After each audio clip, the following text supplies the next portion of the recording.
Hello बच्चों, welcome to photon factor. और आज हम करने वाले हैं स्टैंडर्ड मैथ्स के क्वेश्चंस, एप्लीकेशन ऑफ ट्रिगो के बच्चों। यहाँ पे हम सम्स लिमिटेड करेंगे, टाइम ड्यूरेशन कम होगा, बट सारे सवाल अलग अलग तरीके से कैसे आएंगे, कंसेप्ट्स क्या क्या है, वो सब इन 7-8 सवालों में बच्चों कवर हो जाएगा। देन अब आपको बहुत ज्यादा कंटेंट करने की जरूरत नहीं है, जो करो उसको अच्छे से करने की जरूरत है। एंड अगेन, जैसे आप ये वीडियो देखते हो, आपको इमीडिएटली बुक लेकर इन सवालों को वापस खुद से लगाना है बच्चों। ठीक है, अब चालू करते हैं हमारा आज का ये सेशन। पहला क्वेश्चन ये रहा हमारा बच्चा। ये एक बहुत इंपॉर्टेंट क्वेश्चन है। जब ऐसा कुछ आ रहा है, ये आपका वो कंसेप्ट है मिरर लेक वाला, एंगल ऑफ एलिवेशन। इसका डायग्राम बहुत इंपॉर्टेंट है बच्चों। Angle of elevation of a cloud from a point H above a lake is alpha. मतलब लेक से ऊपर एक पॉइंट है जो एच मीटर पे है, उधर से क्लाउड का एलिवेशन कितना है? अल्फा। इतना समझ लेता हूं। एंगल ऑफ एलिवेशन किसका? क्लाउड का। कहां से? एक पॉइंट से जो कितना ऊपर है? लेक से एच मीटर ऊपर है। तो देखो बच्चों, पहले मैंने ये लेक बनाया, इधर से एच मीटर ऊपर वो एक पॉइंट है, ये रहा मेरा पॉइंट ए। और यहां से मैं क्लाउड को देख रहा हूं, ये रहा मेरा क्लाउड। तो उसको पहले हॉरिजॉन्टल दे दे। चलो, तो यहां पे जो एंगल बन रहा है वो अल्फा है। एलिवेशन नीचे से जब आप ऊपर देख रहे, आगे बढ़े। And the depression of its reflection in the lake. It's मतलब क्लाउड का रिफ्लेक्शन बच्चों कहां पे है? लेक के अंदर। तो ये रहा लेक, नीचे आएगा, यहां पे क्लाउड का रिफ्लेक्शन आने वाला है। डन? क्लियर? अब देखो ध्यान से, तो ये वो पॉइंट जहां पे वो इमेज बनी। अब ध्यान से, angle of depression be beta, इसी पॉइंट से डिप्रेशन है। मतलब ए से मैंने पहले क्लाउड को ऊपर देखा, फिर उसी ए से मैंने क्लाउड के इमेज को नीचे देखा। तो ऊपर से नीचे देख रहे हैं, तो क्या बनेगा? एंगल ऑफ डिप्रेशन बनेगा, विच will B how much? Beta. ये मैंने डायग्राम कंस्ट्रक्ट कर लिया। ठीक है, जहां जहां 90 डिग्री है प्लेसमेंट कर दिया। चलो, अब सबसे इंपॉर्टेंट है आपका इसका प्रेजेंटेशन। आपको सारी चीजें लिखकर बतानी पड़ेगी। तो आपको यहाँ पे पहले क्या लिखना है? नाम दे दो सब जगह को, पहले ए बी सी डी, ये मेरा ई, और इसको दे देता हूं एफ। तो पहले मैंने लिखा E A D is equals to alpha. Done? Angle of elevation done हो गया। यहाँ पे D A F is equals to beta, angle of depression. A B is equals to H given, जो मुझे दे रखा था। अब अगर ये एच है तो ये भी क्या आएगा? एच आएगा। वो लिख दूं यहां पे, A B equals to C D is equals to H by property of. अब देखो यहां पे ये है, डन। रेक्टेंगल लिख दो। चलो, यहां तक डन। अब मुझे क्या ढूंढना है? मुझे प्रूव करना है distance of the cloud from the point of observation is this. अब सबसे इंपॉर्टेंट पार्ट बच्चों यही होता है। आपको क्वेश्चन पे जब आप इमेज बना लेते हो, उस इमेज में आपको ढूंढना क्या है वो पता होना चाहिए।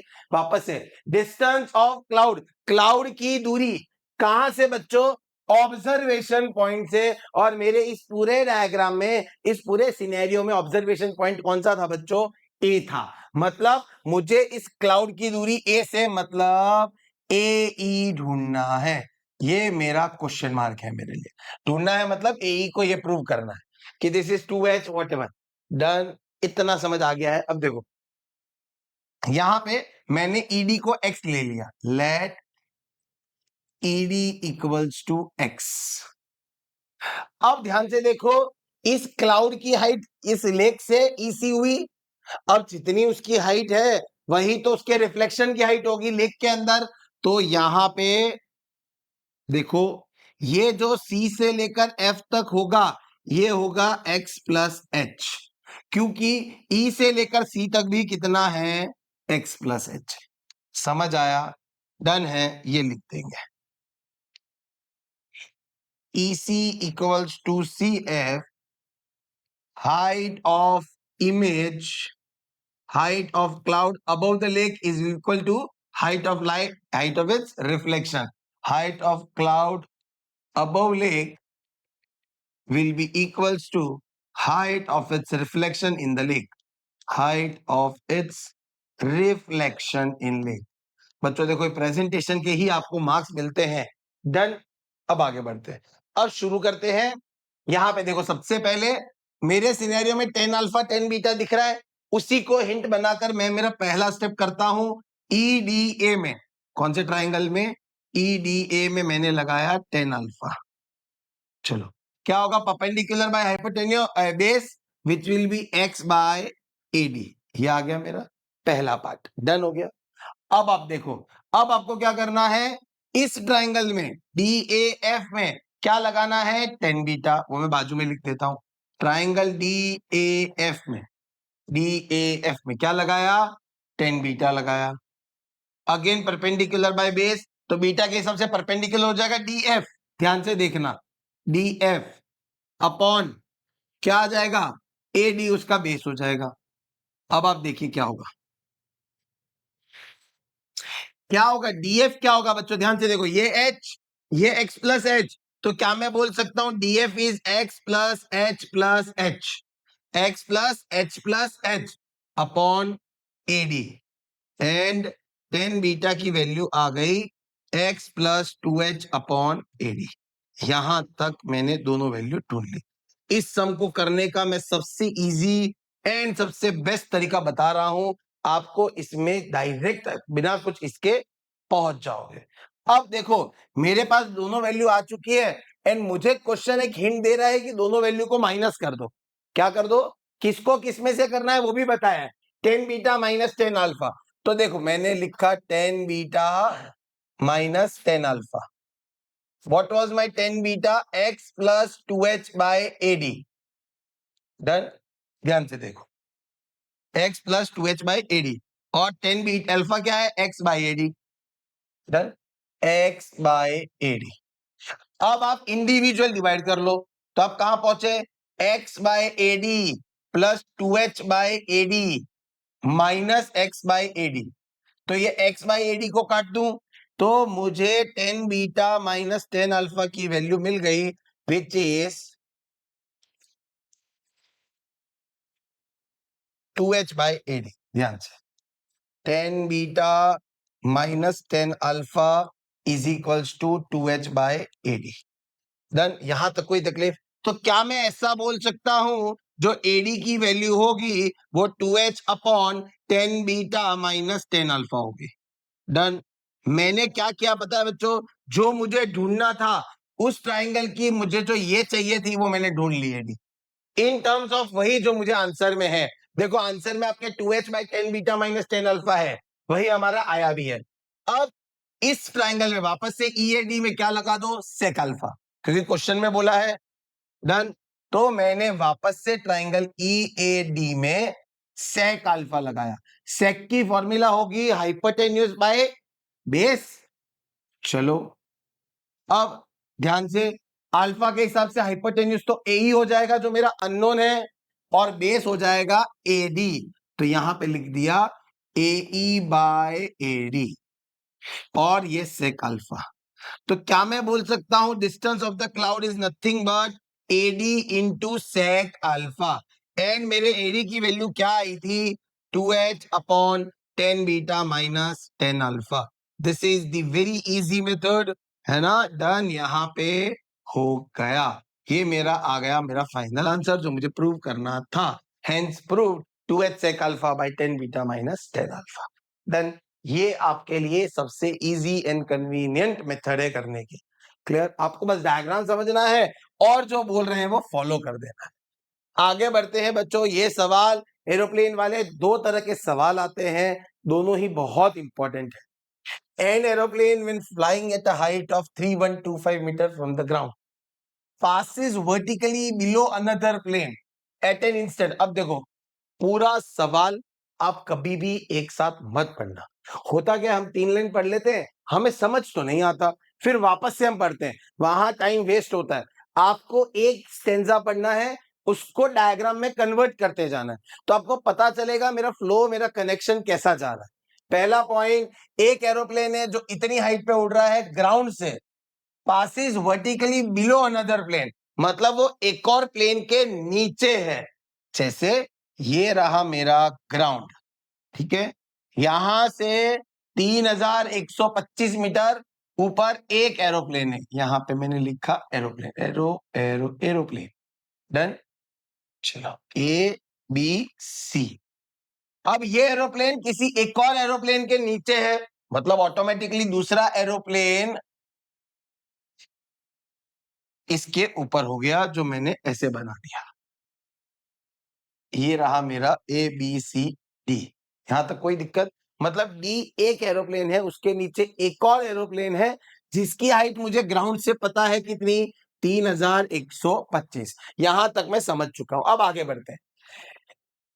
Ground below another level at an instant where the angle of elevation of the two planes, दोनों प्लेन्स का एलिवेशन, मतलब मैं ग्राउंड से दोनों प्लेन को देख रहा हूं, elevation from the same point, और एक ही पॉइंट से दोनों को देख रहा हूं, are 30 degree and 60 degree respectively. Clear?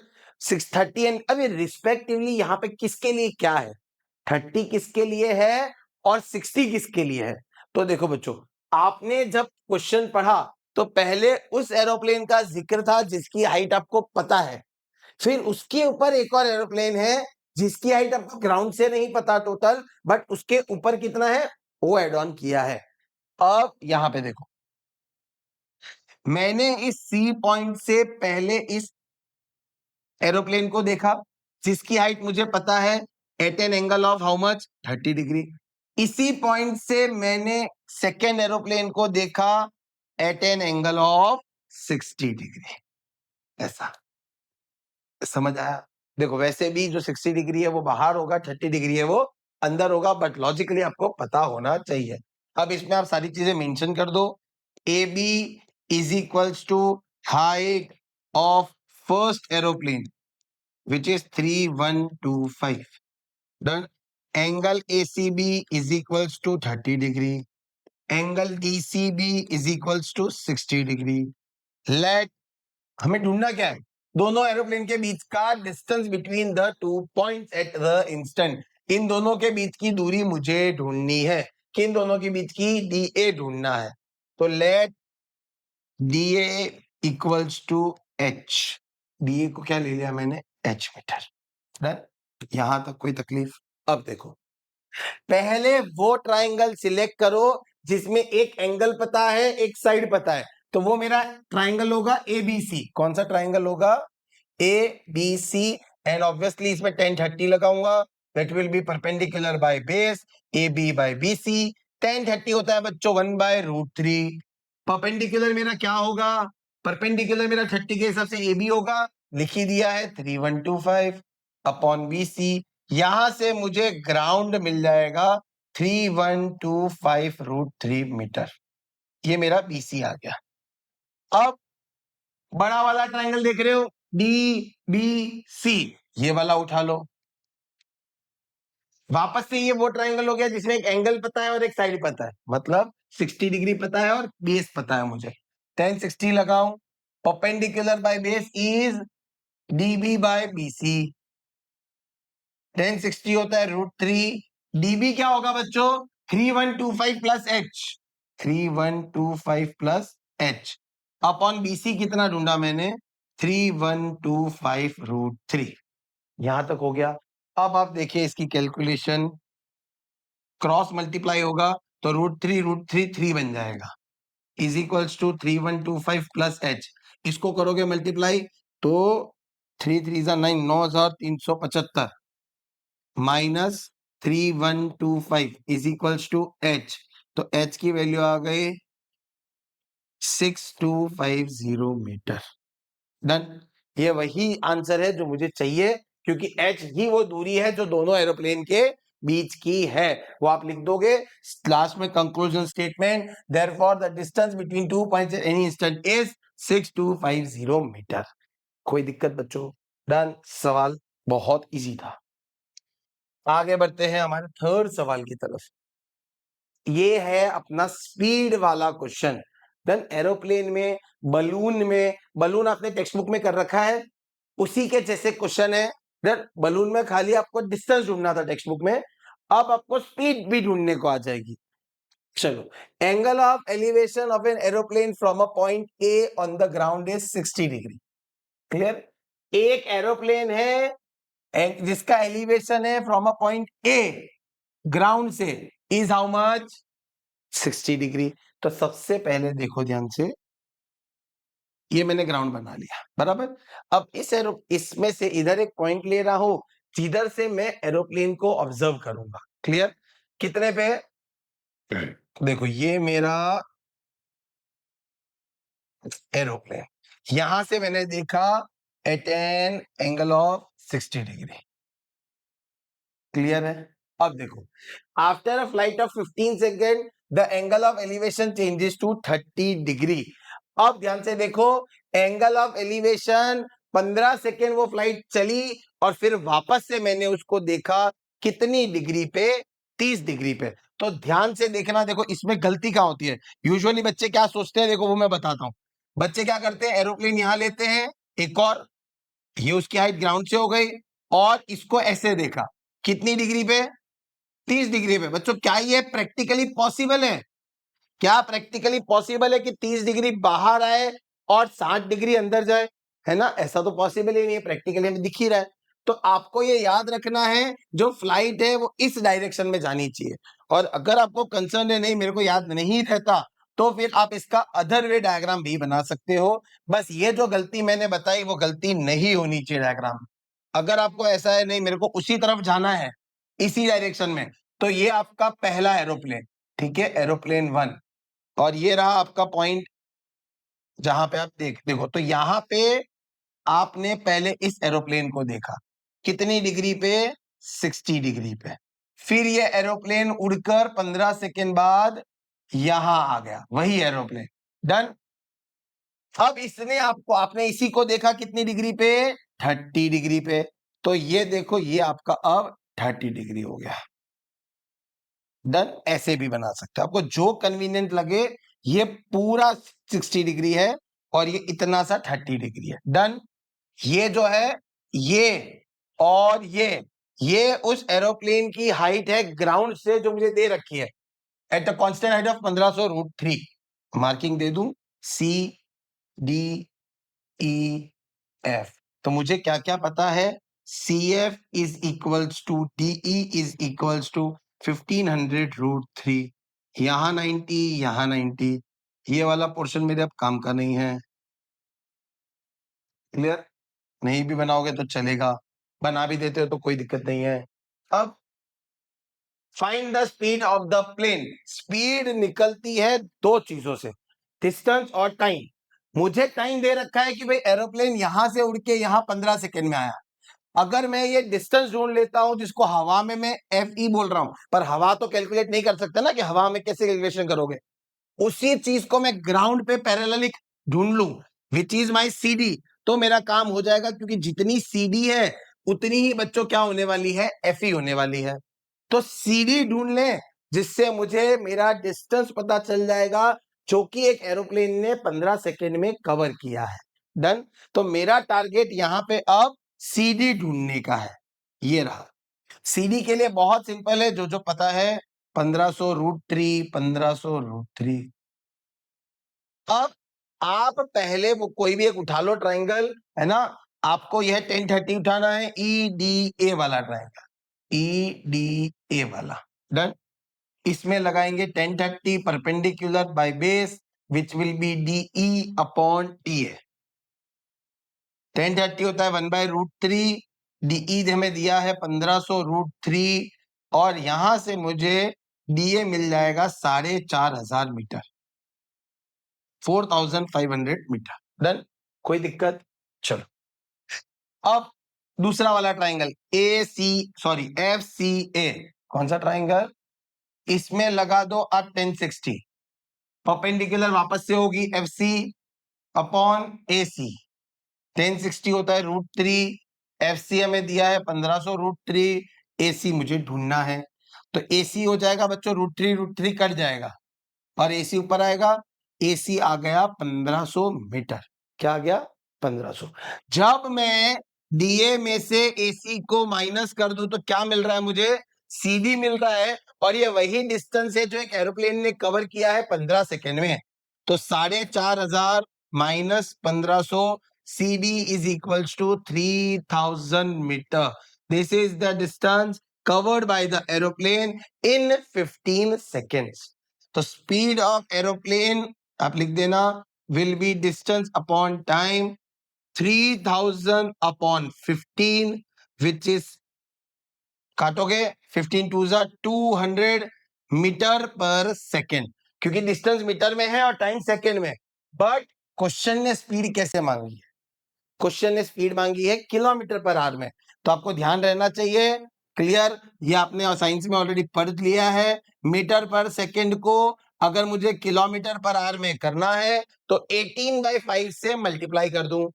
Clear, 5 1 जा 40 जा, तो 720 किलोमीटर पर आवर, ये मेरी स्पीड ऑफ एरोप्लेन हो गई। इस स्पीड से एरोप्लेन उड़ा था। क्लियर, समझ आ गया बच्चों? बस ये सेम आपका वो बलून वाला है, इसमें खाली एक स्पीड ऐड कर दी है हमने। क्लियर, चलो ये सवाल देखो, मैंने यहाँ पे क्या है, जब मैं ये क्वेश्चन की सीरीज बना रहा हूं तो मैंने ये ट्राई किया कि मैं PYQs ना कवर करूं, क्योंकि PYQs आप कहीं ना कहीं लगा ही रहे हो, कहीं ना कहीं चल ही रहा है, आप भी सॉल्व कर रहे हो। बट बच्चों हर बार आप स्टैंडर्ड मैथ्स में देखना, ऐसा नहीं कि सारे PYQ चक्कर आते हैं। स्टैंडर्ड मैथ्स में जो बाहर के सवाल आएंगे वो तो बच्चों बाहर के थोड़े 2-4 अननोन होंगे। आप लास्ट ईयर का सरफेस एरिया वॉल्यूम देख लो, पिछले के पिछले साल 2023 का ये क्वेश्चन जो पहले पूछा ही नहीं था कभी, वो उन्होंने पूछा। ये आपके 2023 बोर्ड का ही क्वेश्चन है ना? तो इसीलिए मैं बता रहा हूं आपको, थोड़े अननोन सवाल करने की जरूरत है। खाली PYQs के ऊपर भरोसा मत करो। PYQs आते हैं, मैं ये नहीं बोल रहा नहीं आते हैं, बट सिर्फ PYQ रिपीट होंगे स्टैंडर्ड मैथ्स में, ऐसा नहीं है। आपको थोड़े एक्स्ट्रा क्वेश्चंस करने की जरूरत है। मैं वो क्वेश्चन सारे एक जगह ला रहा हूं जिससे आपको पता चले। अब देखो, RS RD या कोई भी बुक करने का समय नहीं है। आपको हर चैप्टर के 8-10 ऐसे सवाल चाहिए जिससे आपके उस चैप्टर के सारे कंसेप्ट कवर हो जाए, ताकि आप कोई भी अननोन सवाल आए तो वो लगा पाओ। ठीक है, चलो। A spherical balloon of radius r subtended an angle of 60 degree at the eye of an observer. एक बलून है स्पेरिकल, तो ये मैंने स्पेरिकल बलून बनाया। इसने, जिसका रेडियस r है, उसने सबटेंड किया 60 degree at the I of an observer. वो 60 डिग्री कहां बना है? वो 60 डिग्री बना है आई ऑफ एन ऑब्जर्वर। मतलब यहां पे एक ऐसे देख रहा है, अब वो देखेगा तो देखो कैसा है ये, और ये ऐसा गया, यहां पे कुछ 60 डिग्री बन रहा है। क्लियर, डन है। अब एलिवेशन ऑफ इट सेंटर, ये उसका सेंटर ले लिया मैंने O, इसका elevation from the same point, इसी पॉइंट से मतलब किस पॉइंट से? ए पॉइंट से वापस से आपने सेंटर को देखा at an angle of 45 degree. ये डायग्राम देखो कुछ ऐसा है, आप थोड़ा बेंडेड फॉर्म में बनाओगे तो देखो, ये पहले मैंने बलून बना लिया। अब यहां पे कुछ 60 डिग्री थी, सबटेंड मतलब बनाना। अब यहां पे ये सेंटर है जिसका रेडियस r है, डन हो गया। अब आप देखो, true then height of the centre of the balloon is this from the same, then अब देखो यहां पे आपने क्या किया, ये 60 था, अब आपने इसी पॉइंट से सेंटर को देखा। क्लियर, कितनी डिग्री पे? 45 डिग्री पे। ये वापस से आपका मतलब थोड़ा डायग्राम, ये वापस से आपका रेडियस हो गया। आपको क्या ढूंढना है? Height of the centre of the balloon is √2r। आपको प्रूव करना है कि उसकी जो हाइट है वो कितनी है, √2r है। अब हाइट जो होगी वो तो बच्चों यहां से ऐसे पूरी आती हुई आएगी, मतलब हमें ये पूरा प्रूव करना है उसकी जो बलून की हाइट है वो कितनी है, √2r है। मैं सबको नेमिंग दे देता हूं, ए बी, यहाँ पे सी, और कहां पे कहीं नाम देना है, यहाँ पे देना है तो दे दो डी। डन हो गया, समझ आया। अब देखो बच्चों कैसे करना है, क्वेश्चन पहले समझ लो। आपको इस ओबी को प्रूव करना है √2r। डन। अब देखिए यहाँ पे ध्यान से, ये जो पूरा था यहाँ पे, अब ये 60 डिग्री जब बना, ये खाली इतना स्ट्रेचर देखना, ये वाला बच्चों जब बना ना, पहला वाला पार्ट, ये वाला पार्ट यहाँ पे जब बन रहा है तो देखो ये जब सेंटर से कनेक्ट होगा तो दो पार्ट में डिवाइड हो जाएगा 30-30, क्योंकि दोनों ट्राइंगल कॉन्ग्रुएंट होंगे। कॉन्ग्रुएंसी आपको बतानी नहीं है, मैं जस्ट बता रहा हूं आपको। Right angle, hypotenuse, side, congruency भी होगा और बाइसेक्ट भी हो रहा है तो 30-30 हो गया, मतलब यहां पे 30-30 आ जाएगा। मतलब मैं मार्किंग करूं तो देखो ये पिंक वाला जो रीजन है ये 30, और ये जो रीजन है ये भी 30, और जो ग्रीन कर रहा हूं वो पूरा है आपका 45। डन। ग्राउंड के साथ यहां से जब सेंटर को देखा, क्लियर, ये आपको एंगल समझ आ गए। अब है ना, मैं एक एक करके काम करता हूं, पहले इस 30 डिग्री पे काम करता हूं। 30 डिग्री पे जब काम किया मैंने तो मुझे दिखा यहाँ 90 है, ये मेरा आर है और ये भी मेरा आर है। तो इस ट्राइंगल में, ये वाला जो ट्राइंगल है जिसको मैंने नाम दे रहा हूं OAC, इसमें आप पहले काम करो। अब यहां पे कौन सा रेशियो लेना है वो कैसे निर्भर, तो ध्यान से देखो, मैंने ट्राइंगल OAC में, वापस से बोल रहा हूं, OAC में sin 30 लगाया। क्या लगाया, sin 30 होता है परपेंडिकुलर।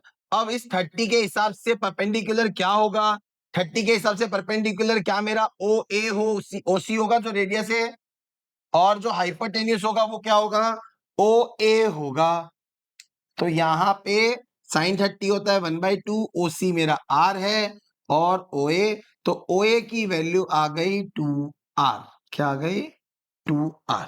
ये मैंने OA ढूंढ लिया, क्लियर है। अब माइंड में सवाल आएगा, सर हम तो सब सवालों में मैक्सिमम 10-30 लगाते थे, इधर sin 30 क्यों अचानक से लगाया आपने, इसका क्या लॉजिक है। तो देखो बच्चों, आपको जब बलून की हाइट ढूंढनी है जो कि ये है ना, ये वाला पार्ट, ये ढूंढना है आपको। अब आप ध्यान से देखो, उसके लिए आपको इसकी जरूरत पड़ेगी, इसकी जरूरत पड़ेगी, तो इस ट्राइंगल में इसको क्या बोलते हैं, हाइपोटेन्यूस बोलते हैं। इसीलिए मैंने क्या ढूंढ लिया, हाइपोटेन्यूस ढूंढ लिया। समझ आया बच्चों, क्लियर है। अब आपका नेक्स्ट पार्ट, मैं नेक्स्ट पार्ट एक और जगह, अच्छा अब देखो इस डायग्राम को ध्यान से देखना जो मैं बना रहा हूं, ये ट्राइंगल कौन सा वाला, OBA, जिसमें ये 45 डिग्री है, दिख रहा है।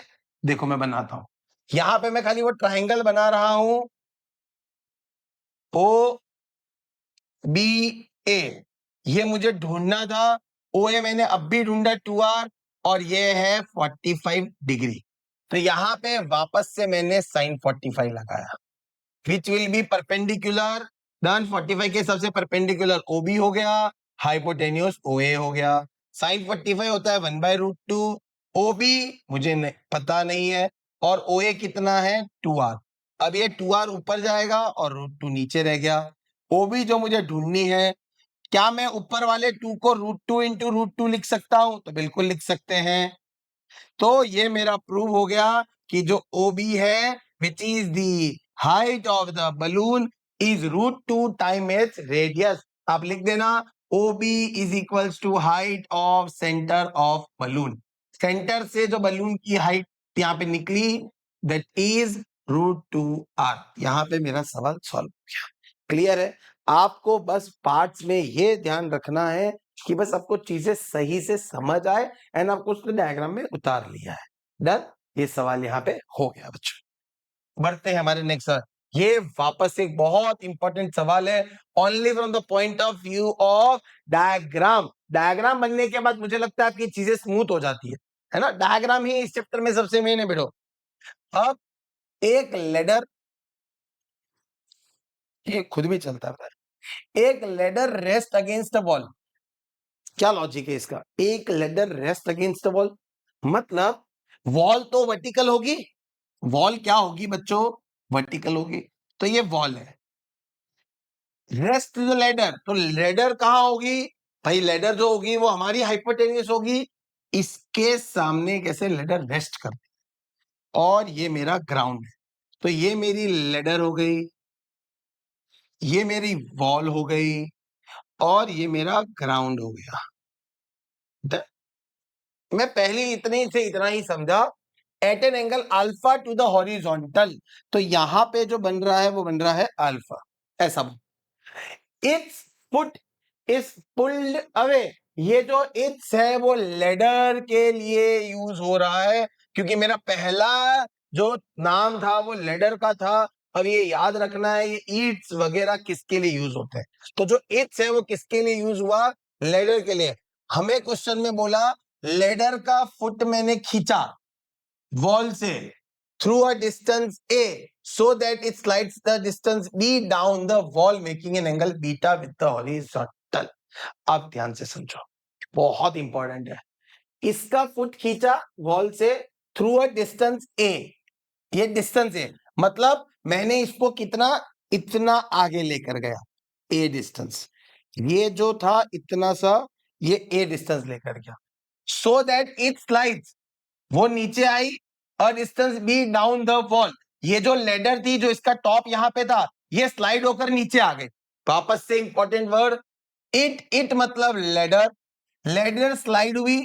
जब मैंने इसके, देखो कोई मेरे फुट को खींचेगा, मान लो मैं इधर हूं, ठीक है, इस टॉप पे हूं, यहां से मेरा पैर किसी ने खींचा, तो पैर खींचेगा तो इस तरफ गया, तो ये टॉप भी तो बेंड होगा ना, समझ रहे हो?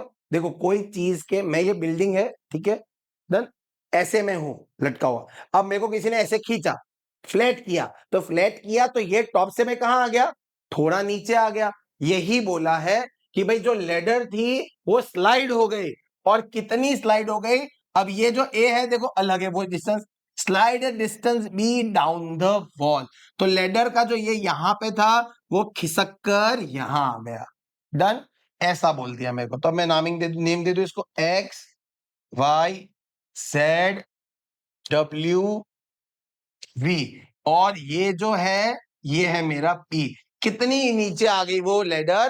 भाई लेडर इतनी सी नीचे आ गई, बी स्लाइड होकर अब ये यहां आ गई, making an angle beta with the horizontal. इसने वापस अब हॉरिजॉन्टल के साथ क्या बनाया? ऐसा कुछ।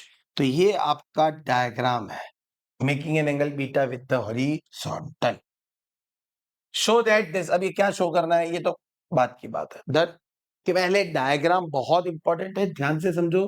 पहले ओरिजिनली ये वॉल, ये लेडर, मैंने लेडर के फुट को ऐसे अवे बोला है, pulled away from the wall, wall से दूर, वॉल की तरफ नहीं, डन, वॉल से दूर खींचा तो उस डायरेक्शन में गया, मैंने इसको ऐसे खींचा तो इसका जो टॉप इधर था वो उतर के इधर आ गया, इतना डिस्टेंस वो नीचे आ चुका है। इस पूरे में एक कंसेप्ट बहुत इंपॉर्टेंट है ना, वो मिस नहीं करना है। क्या है? आपकी लेडर चेंज हुई क्या बच्चों? मैं समझाता हूं। मैं ऐसे रेस्ट कर रहा था, कोई आया, खींचा, और मैं नीचे आ गया, तो मैं इधर था, मेरी पोजीशन ऐसे थी, या मेरी पोजीशन ऐसे हो गई, उससे क्या फर्क पड़ा कि मेरी हाइट क्या होने वाली है? नहीं ना बच्चों, मेरी हाइट, जैसे मैं बोल रहा हूं, ये जो एक्सेड है, this is length of the ladder, correct. अब जब मैंने उसको थोड़ा खींचा, किसको खींचा? लेडर के फुट को, तो उसका जो टॉप था वो स्लाइड हुआ, तो मेरी लेडर की पोजीशन हो गई VW। पर क्या उसकी लेंथ चेंज होगी? तो नहीं होगी बच्चों। सबसे इंपॉर्टेंट पार्ट इस क्वेश्चन का यही है, XZ is equals to VW। ये क्लिक नहीं हुआ तो आपसे सवाल सॉल्व नहीं होगा, आप सोचते रहोगे, इसीलिए this is the most important part of the question, क्योंकि इस पूरे सिनेरियो में दो लेडर कभी आए ही नहीं बच्चा, एक ही लेडर थी, एक ही वॉल थी, बस जो मैं कर रहा हूं वो थोड़ा सा उसके फुट को पुल करके आगे लेके जा रहा हूं, उससे उसके टॉप में जो चेंजेस है वो हमें बताया। तो ये आपको शायद समझ आ गया होगा, बहुत ध्यान से समझना है। अब आगे बढ़ते हैं, ये है मैं इन सवालों को देखो कैसे करने के लिए हमेशा आपको अप्रोच बोलता हूं, आंसर को यूज करो, इतनी हेल्प मिलती है, मैं आंसर दे रखा होता है। क्या क्या है मेरे आंसर में बेटा? Cos alpha cos beta sine alpha sign beta. खुद दिमाग मत लगाओ, कॉस अल्फा कॉस बीटा निकाल दो, साइन अल्फा साइन बीटा निकाल दो। बात का बात बाद में करेंगे, पहले इतना फर्स्ट अप्रोच होना चाहिए। अब सबसे पहले मैं अल्फा को यूज करके कॉस और साइन अल्फा निकाल दे। उसके लिए मुझे बेटा कौन सा ट्रायंगल निकालना पड़ेगा?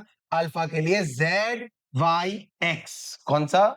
Z Y X. इसमें पहले मैं कॉस अल्फा निकालता हूं, which is base by hypotenuse. Alpha के हिसाब से बेस होगा एक्स वाई और हाइपोटेन्यूज होगा एक्स जेड। डन हो गया, क्लियर। तो ये मेरा कॉस अल्फा आ गया। अगर आपको कोई डिनोशंस देना है तो भी दे दो, ऐसे ही चलना है तो भी कोई दिक्कत नहीं है। डन, आपको ये समझ आ जाना चाहिए। अब देखो, साइन अल्फा ढूंढू, अपोजिट बाय हाइपोटेन्यूज, मतलब परपेंडिकुलर बाय हाइपोटेन्यूज। अल्फा के हिसाब से परपेंडिकुलर कौन होगा? जेड वाई होगा, और हाइपोटेन्यूज कौन होगा? जेड एक्स होगा। Z Y by X Z एक जैसा ही लिखो तो समझ आएगा। डन।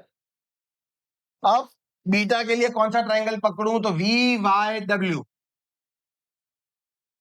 इसमें पहले मैंने कॉस बीटा निकाला, cos beta will be base by hypotenuse. Done, base by hypotenuse. अब बेस क्या होगा? तो डब्ल्यू वाई। अब यहां पे आपका इंपॉर्टेंट पार्ट, ये जो डब्ल्यू वाई है बच्चों, क्या मैं उसको एक्स वाई प्लस ए लिख सकता हूं? पहले मैं डब्ल्यू वाई लिखता हूं, W Y by V W. तो क्या मैं डब्ल्यू वाई को एक्स वाई प्लस ए लिख दूं? कोई तकलीफ नहीं, और ये वी डब्ल्यू को वी डब्ल्यू। अब मैं साइन बीटा निकालता हूं, perpendicular by hypotenuse. Sine beta इसके हिसाब से परपेंडिकुलर क्या होगा? वी वाई होगा। डन है। और हाइपोटेन्यूज तो वी डब्ल्यू होगा। ये मैंने चारों वैल्यू निकाल ली। बच्चों याद रखना, कोई अगर हार्ड सवाल आ जाता है तो बोर्ड में एक टेक्निक यूज करना है ना, instead of scoring 0 marks, try to do something similar to it. ऐसा कुछ कंसेप्ट, ऐसी फॉर्मूला, ऐसी आइडेंटिटी, ऐसा कुछ लिखो जिससे चक्कर आपको 1.5-2 मार्क 5 में से दे दे, और 3 मार्क का हो तो 1 मार्क देते हैं। 0 लाने से अच्छा कुछ तो लेकर आओ, है ना। तो उस सवाल के आजू बाजू की चीजें नोट करो, स्टेटमेंट लिखो, let this let that, angle लिखो, अगर ऐसा है तो डायग्राम बना के ये कर दो जिससे आपको मार्क्स मिल जाए। अब आप क्वेश्चन को फॉलो करो, cos alpha minus cos beta करना है। क्या करना है? Cos alpha minus cos beta. मैं वो कर लेता हूं नेक्स्ट स्टेप पे, cos alpha minus cos beta. Cos alpha की वैल्यू क्या है? X Y by X Z. और कॉस बीटा की वैल्यू क्या है? X Y plus A by V W. लिखूं X Y by X Z minus X Y plus A by X Z. ये मेरा कॉस, सॉरी वी डब्ल्यू है, वो बाद में रिप्लेस करेंगे, अभी के लिए तो वी डब्ल्यू है ना। चलो यहां पे देख लो, X Y plus A by V W. अब इसको सॉल्व कैसे करना है? पहला स्टेप आप ये करो,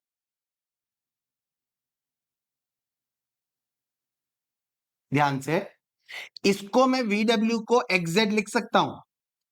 क्या मैं वी डब्ल्यू को एक्जेड लिख सकता हूं? मैंने स्टार्टिंग में ही बता दिया था क्या, कि भाई जो वी डब्ल्यू है वो एक्जेड है, क्योंकि दोनों ही जो है वो लेंथ ऑफ लेडर है, जिससे मेरा सवाल इजी हो गया। यहां पे मैंने लिखा था V W is equals to XZ. अब आप इंडिविजुअली उसको दे दो, X Y by XZ, X Y by XZ, और ये minus A by XZ. Done हो गया। एक्स वाई बाई एक्जेड कर दिया तो इसकी वैल्यू बची माइनस ए बाय एक्जेड। किसकी? Cos alpha minus cos beta की। बराबर है। डन है। कोई दिक्कत है? देखो क्या आ रहा है क्या नहीं, बाद में बात पहले करते रहते हैं। दूसरा क्या करना है? Sign beta minus sine alpha. अब देखो साइन बीटा, साइन बीटा क्या है? वी वाई, और पहला क्या था? Z Y. अब आप ध्यान से देखो, मैं एक स्टेप कर रहा हूं, क्या मैं इस जेड वाई को, क्या मैं इस जेड वाई को वी वाई प्लस बी लिख सकता हूं? V Y plus B. देखो ये एक दो चीजें ऐसी है जो आपको ध्यान रखनी है ना। मैंने जेड वाई को कैसे लिखा? वी वाई प्लस बी, जो मैं लिख सकता हूं। अब आपको दोनों वैल्यू माइनस कर देनी, V Y by V W, V Y by V W minus Vy plus B by XZ, Vy plus B by XZ. Again same process, VW के जगह क्या लगा दिया, तो एक्सजेड लगा दिया। ओपन करेंगे दोनों को इंडिविजुअली डिवाइड करके, तो बी बाई एक्सजेड आ जाएगा। ये वाला मेरा कट गया, क्या आया, minus B by XZ. This is the value of sine beta minus sine alpha. मैंने सारा ये एक्स वाई जेड डब्ल्यू में किया है, आपको किसी अननोन में करना है तो भी कोई दिक्कत नहीं है। अब बस बात खत्म हो गई। Cos alpha minus cos beta upon sine beta minus sine alpha. इसकी वैल्यू क्या आई थी, तो माइनस ए बाई एक्सजेड। इसकी वैल्यू क्या आई, minus B by X Z. X Z X Z cut, minus minus cut, my answer is A by B. Clear? ये मुझे प्रूव करना था, जो मैंने प्रूव कर दिया। Then आपको देखो क्या होगा बच्चा, कोई और तरीके से करने जाओगे, मान लो ये सवाल बोर्ड में आया और आपसे कुछ एरर हो गया, बट आपका डायग्राम राइट है, डायग्राम को एक्सप्लेन कर दिया है, ये चार वैल्यू ढूंढ दिए जिसमें मुझे लगता है गलती नहीं होगी, कुछ गलती होने के चांसेस हैं तो वो इधर हो सकते हैं, है ना, जिससे आपका आंसर नहीं आया, तो भी बच्चा आपको 5 में से 2.5 से 3 मार्क मिलेंगे according to the marking scheme of CBSE. हर स्टेप का मार्क्स है, तो आप जितने स्टेप ज्यादा सॉल्व कर सकते हो ना, उस पर फोकस होना चाहिए। मैं सवाल शॉर्ट करूं लॉन्ग करूं उससे मतलब नहीं है, क्या मेरे जितने स्टेप्स जा रहे हैं वो रेलेवेंट है और सही है, तो बोर्ड मेरे को मार्क देने वाला है। डन, इतना आप हमेशा अप्रोच रखिएगा। आगे बढ़ते हैं फटाफट से हमारे नेक्स्ट सवाल की तरफ। ये एक बहुत इंपॉर्टेंट क्वेश्चन है। चलो अब देखो, पता है बोर्ड में इतना बड़ा सवाल नहीं आने वाला है। ये सवाल देख लो, आप ऐसा देख रहे हो ना, ये सवाल ऐसा है, इतना बड़ा सवाल बोर्ड में नहीं आएगा। बट क्या हो सकता है, कभी एक सिचुएशन आ गई, कभी दो मर्ज होकर आ गई, है ना, वो पॉसिबिलिटी है। तो आपको हमेशा क्वेश्चन समझने हैं। इसके डायग्राम हम करेंगे, मैं समझाऊंगा, सोल्यूशन आप खुद करने वाले हो। डायग्राम पहले फोकस करते हैं। Mountain rescue team is planning to set up a new station, फलाना फलाना, ठीक है। द लोकेशन, अब अपने सबसे इंपॉर्टेंट पॉइंट पे आते हैं। Popular hiking trail and high risking climbing zone. अब क्वेश्चन क्या बोल रहा है, एक रेस्क्यू टीम एक स्टेशन बना रही है on mountain ridge to improve the response capabilities. Response capabilities मतलब कोई अगर पूछे तो आप उसको रिस्पांस करो, वो। The chosen location offers extensive views but the team needs to be confirm that they can effectively monitor key areas. एक हाइकिंग ट्रेल है और एक क्लाइंबिंग जोन। पहला question, the base camp is situated at an altitude of 2000 metre. Clear? From a point A, अब जो base camp है वो situated है 2000 मीटर के एल्टीट्यूड पे, मतलब हाइट पे। तो ये मेरा ग्राउंड, इधर से 2000 मीटर ऊपर एक बेस है, 2000 है, मैंने 200 लिख दिया है, 2000 मीटर यहाँ पे। अगर इन्होंने कोई डिनोशन दिया है तो आपको कंपलसरी वही फॉलो करना है। A surveyor from a point A, इस पॉइंट से एक सर्वेयर, सर्वेयर मतलब जो सर्वे करता है, measures angle of elevation to the top of the ridge point B as 30 degree. अब इधर एक पॉइंट B है, क्लियर, ओवरऑल यहां से उसने उस पॉइंट B को ऑब्जर्व किया, over horizontal distance of 1000√3 metre. अब ये जो हॉरिजॉन्टल डिस्टेंस है वो कितना है, 1000√3 मीटर। यहां पे इन्होंने नाम नहीं दिया तो मैं ये दे देता हूं। Done. Calculate the elevation of point A above the sea level. ये जो सी लेवल है, इस पी का एलिवेशन ढूंढना है, elevation of B above the sea level, मतलब ये डी से लेकर बी तक की कैलकुलेशन। बट उसमें से मुझे इतना तो पता ही है, कितना है, 2000। क्यों? क्योंकि बच्चों देखो, अगर ये 2000 है तो ये भी क्या होगा, 2000। अब यहाँ पे मुझे एंगल पता है 30 डिग्री, 1 बाय 1 करते हैं। ट्राइंगल बी एस सी में आप लगाओगे 1030 perpendicular which is B C by 1000√3, 1000 है, 1/√3 is equals to B C by 1000√3, √3 cut, बच्चों बी सी आ गया 1000 मीटर, बट ये आपका आंसर नहीं है, क्योंकि आपको जो बी का एल्टीट्यूड ढूंढना है वो सी लेवल से ढूंढना है। तो आपका फाइनल आंसर आएगा 2000 plus 1000 is equals to 3000 metre. This is the elevation of B from the sea level. ये पूरा 3000 है। डन। पहली सिचुएशन हो गई। बढ़ते हैं दूसरी सिचुएशन की तरफ। From the point B, B से सर्वेयर ने ऑब्जर्व किया एक मार्कर को, मार्कर मतलब जो चढ़ रहा है, बी से एक सर्वेयर बी पे बैठा है, वो एक बंदे को देख रहा है जो कि हाइकिंग ट्रेल पे है at an depression of 60 degree. Depression सुनते ही वैसे भी क्लियर हो गया, ऊपर से कोई नीचे को देख रहा है। तो एक बंदा यहां बैठा है और वो एक दूसरे बंदे को देख रहा है जो इस माउंटेन रिज पे चढ़ने की कोशिश कर रहा है at a depression of 60 degree. तो मार्कर, अब ये जो मार्कर कौन जो चढ़ रहा है वो 1000 मीटर हॉरिजॉन्टली है from the point B. Clear, ध्यान से समझो, पॉइंट बी से उसका हॉरिजॉन्टल डिस्टेंस कितना है भाई, 1000 मीटर है। Calculate the elevation of this marker above the sea level. अब मैं समझाता हूं, देखो क्या हुआ। यहां पे एक मार्कर चढ़ रहा है, ठीक है। अब वो चढ़ रहा है ना, तो देखो यहां पे एक, जैसे समझो, पहले तो मैं इसको डायग्राम, यहां पे एक हॉरिजॉन्टल दे दिया, डन। अब ये कितना है, 60 डिग्री। ध्यान से देखना, यहां से वो एक बंदे को ऑब्जर्व कर रहा है, तो ये पूरा जो 60 है इस बंदे, क्योंकि यहां से बी से कर रहा है तो उसका रे ऑफ विजन ऐसा निकलेगा। अब वो इस हाइट पे चढ़ते हुए एक बंदे को देख रहा है, जो बंदा यहां पे है। मान लेते हैं कि जब उसने देखा तो वो बंदा यहां पे था, और मुझे बोला है उसका हॉरिजॉन्टल डिस्टेंस बी से, तो बी से हॉरिजॉन्टल डिस्टेंस ऐसा हुआ, तो ये कितना दिया है, 1000, और ये 60 है, तो ये भी कितना होगा, 60 होगा। क्लियर है, समझ आ रहा है जो मैं बोल रहा हूं। तो देखो ध्यान से, आपको ये 1000 पता है, अब आपको ढूंढना क्या है, एलिवेशन ऑफ दिस मार्कर। इस मार्कर का, जिसको मैं नाम दे देता हूं ई, इसका एलिवेशन सी लेवल से, मतलब मुझे ये पॉइंट डी डैश, मतलब मुझे ई डी डैश ढूंढना है। अब ध्यान से समझो कैसे आएगा। क्लियर, अब आप आराम से, अगर आपने इस पॉइंट को भी नाम दे दूं ना मैं, ये 2000 नीचे लिख के, डायग्राम को बहुत इंपॉर्टेंटली समझना। ये आपको पूरा 2000 पता था, इस पॉइंट को आपने नाम दे दिया भाई यहाँ पे एफ।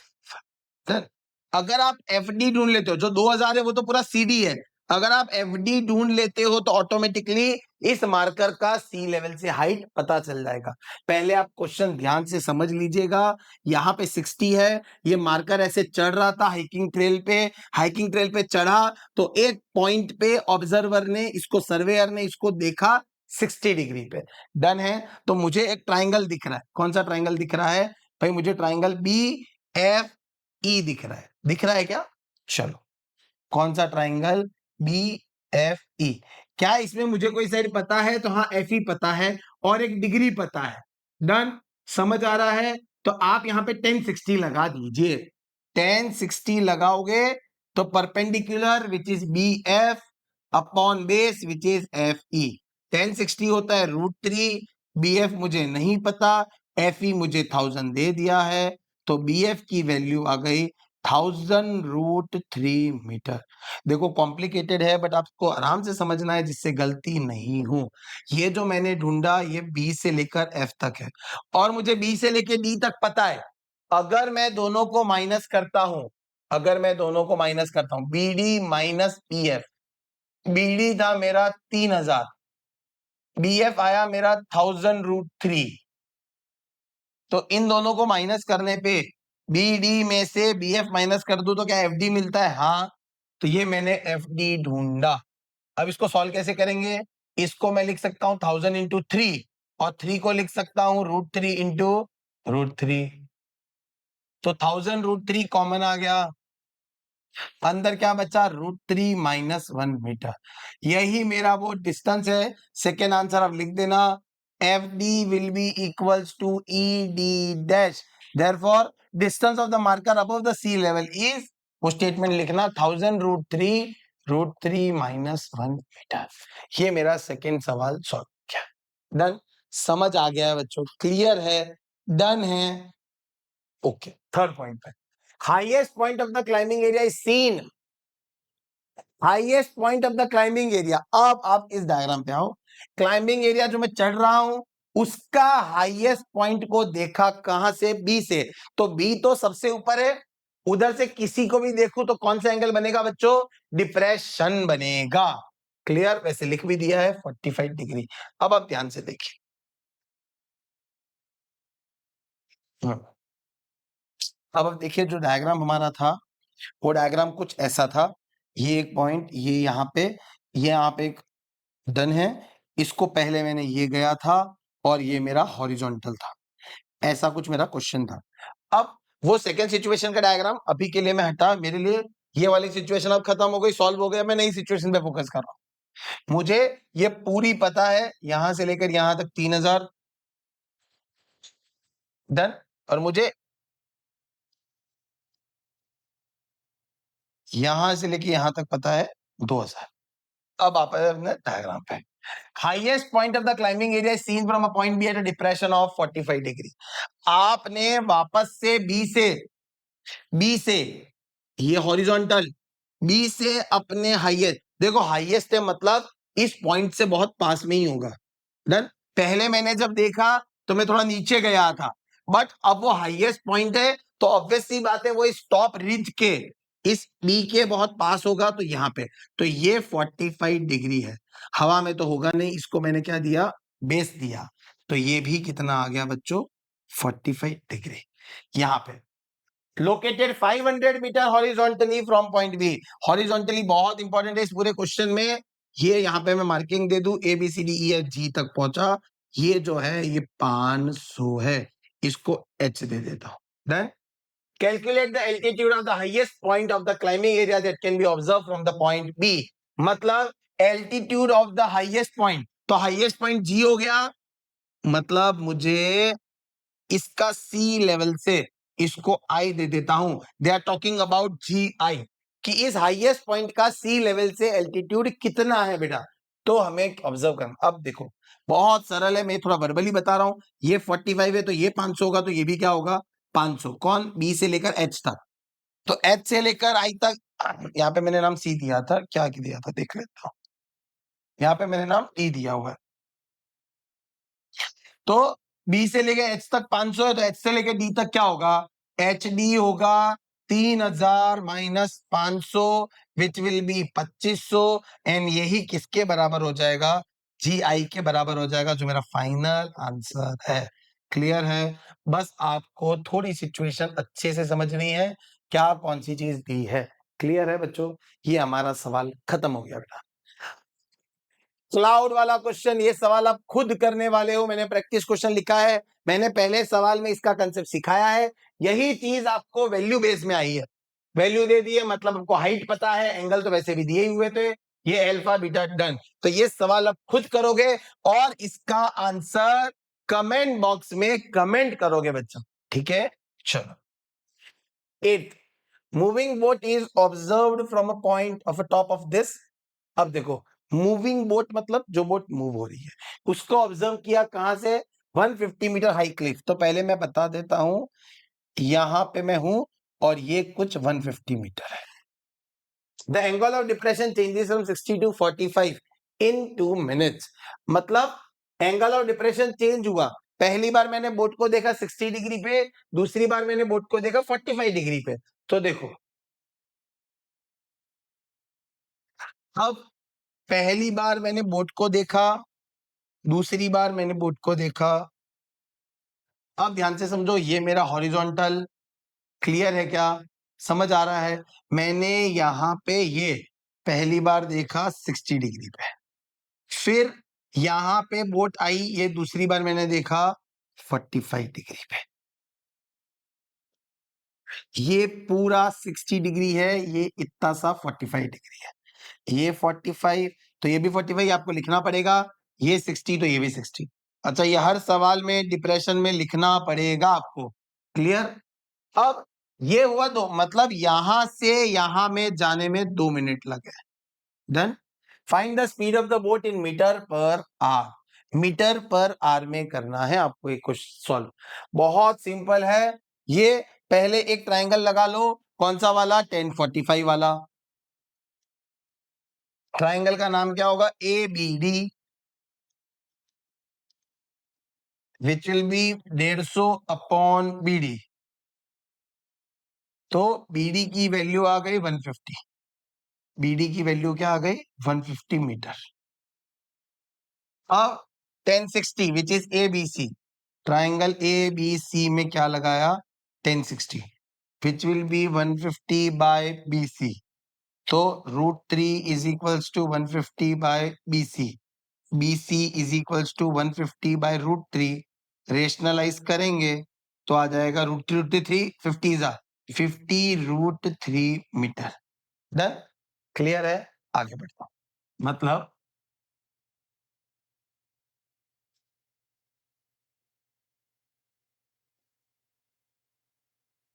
क्लियर है? पहले इसको देखा फिर ये देखा, 60 45 ढूंढ लिया। अब मैंने ये BD ढूंढा और मैंने BC ढूंढा, दोनों को माइनस कर दो, BD आया था 150 और ये 50 √3, इसको यहीं सॉल्व कर लो, मतलब 50 इंटू 1.73। डन। कैसे सॉल्व करेंगे? तो देखो यहाँ पे 173 बाय 100 लिख दूं, कैसे 173, डेसिमल हटा तो नीचे, तो मेरा आया 150 माइनस 173 बाय 2, 173 बाय 2 करना इजी है, 86.5। तो मेरा जो CD आया, जो बोट ने डिस्टेंस ट्रैवल किया 2 मिनट में, वो कितना आएगा? तो भाई वो आने वाला है 63.5 मीटर। ये वो डिस्टेंस है जो बोट ने 2 मिनट में ट्रैवल किया है। क्लियर? अब हमें इसकी स्पीड ढूंढनी है, जो बहुत सरल है। स्पीड होनी चाहिए डिस्टेंस अपॉन टाइम में। डिस्टेंस कितना है? 63.5। टाइम कितना है? 2 मिनट। बट मुझे मिनट को आर में कैसे करता हूं? मिनट को आर में करने के लिए डिवाइड बाय 60, तो ये 60 ओवरऑल ऊपर चला जाएगा और ये 2 नीचे रह जाएगा। पॉइंट का नीचे 0, 1 0 1 0 कट, 2 1 जा 3 जा 163, 635 into 3, 1905 metre per hour. This is the speed of the boat. बस ये थोड़ी कैलकुलेशन है, स्पीड दो तरीके से होती है, मीटर पर सेकंड, किलोमीटर पर आवर, पर इधर कुछ अलग है, मीटर पर आर में करना है, तो मैंने वैसे कर लिया। बहुत सरल सवाल है। अब आपको खाली एक एमसीक्यू के लिए मैं ऑब्जर्वेशन दे देता हूं, जो आपके बहुत इंपॉर्टेंट एमसीक्यू में आता है। जब मैंने बोट को 45 डिग्री पे देखा तो मेरा डिस्टेंस 150 था, और जब पहले इंस्टेंस में 60 डिग्री पे देखा तो डिस्टेंस कम था। इसका मतलब अगर डिप्रेशन के समय मैं मेरे ग्राउंड के बेस से दूर जा रहा हूं तो मेरा डिग्री बढ़ जाती है। जैसे पहले ये मैं इधर पहले इंस्टेंस में इधर था 63.5, फिर थोड़ा दूर गया, डन, जो भी ये आंसर था, ये दूर गया, तो दूर जाने पे मेरा 60 डिग्री घटकर क्या हो गया? 45। अगर कोई पूछे एंगल ऑफ डिप्रेशन डिक्रीज होता है तो डिस्टेंस क्या होता है, तो डिस्टेंस आंख बंद करके बोल देना इंक्रीज होता है। और इसका वाइसे वर्सा आपने उल्टी डायरेक्शन में भी किया हुआ है, वो कार वाला सवाल याद है ना? पहले कार को देखा 45 डिग्री पे, फिर कार को देखा 60 डिग्री पे। तो जब आप किसी चीज के तरफ जा रहे हो डिप्रेशन के वक्त, तरफ मतलब टूवर्ड्स, जैसे यहां था और मैं टावर के टूवर्ड्स जा रहा हूं, डन, वो, और एक अवे जा रहा हूं, अवे में डिस्टेंस बढ़ता है और इसमें डिस्टेंस घट जाता है। मतलब एंगल अगर डिक्रीज होगा, एंगल डिक्रीज होगा तो डिस्टेंस इंक्रीज होगा, और इसका उल्टा एंगल इंक्रीज होगा तो डिस्टेंस डिक्रीज हो जाएगा। कोई दिक्कत है बच्चों? यहां पे हमारा ये सवाल हो गया बच्चों। आगे बढ़ते हैं हमारे, ओहो, आखिरी सवाल, ट्रू और फॉल्स। ये हमारा आज का आखिरी सवाल है बच्चों। Height of the tower and distance of the point are increase by 10%, angle of elevation remains unchange. अगर मैं टावर की हाइट और डिस्टेंस दोनों को 10-10 टके से बढ़ा दूं तो क्या एंगल में कुछ फर्क पड़ने वाला है? क्वेश्चन ऐसा बोल रहा है, height of the tower and distance of point of observation from its foot. देखो, अगर मैं टावर की हाइट को और इस डिस्टेंस को दोनों को बढ़ा दूं, मतलब पहले ये h था और ये x था, अब मैंने इसको बढ़ाकर थोड़ा आगे किया और इसको बढ़ाकर आगे किया, क्या एंगल में कुछ फर्क पड़ने वाला है? तो यहाँ पे बताओ, एंगल इन्होंने बोला है अनचेंज रहता है, तो ये लोग बिल्कुल सही बोल रहे हैं। आप ये सॉल्व करना, एंगल में कोई फर्क नहीं पड़ता, ये याद रखना, एज एन एमसीक्यू बहुत इंपॉर्टेंट है। अगर मैंने हाइट और ये बढ़ाया है तो मेरे एंगल में कोई फर्क नहीं पड़ने वाला है। क्लियर बोल दिया, distance from its foot both are increase by, क्योंकि सेम से बढ़ाया है तो सेम से नेग्लिफाई कर देगा, तो मेरे एंगल में कोई फर्क नहीं पड़ेगा। इसी के साथ हमने एप्लीकेशन ऑफ ट्रिगो के स्टैंडर्ड मैथ्स के बहुत अच्छे अच्छे सवाल। अब ऐसा कोई भी सवाल नहीं होगा, आप देख लो कितना भी हार्ड पेपर कहीं का भी उठा लो, आपको इसके अलावा और कुछ अलग सवाल नहीं मिलने वाले। हमने केस स्टडी किया, हमने स्टैंडर्ड मैथ्स के एप्लीकेशन ऑफ ट्रिगो कर लिए, ये आपके लिए बहुत इंपॉर्टेंट है। 5 मार्क का ये, 5 मार्क का सरफेस एरिया वॉल्यूम, 10 मार्क के ये प्रिपरेशन हमारी हो गई है बच्चों। अब मिलेंगे हम नेक्स्ट लेक्चर केस स्टडीज और स्टैंडर्ड मैथ्स के क्वेश्चन के साथ। तब तक ये सवाल प्रैक्टिस करते रहें बच्चा। Thank you very much.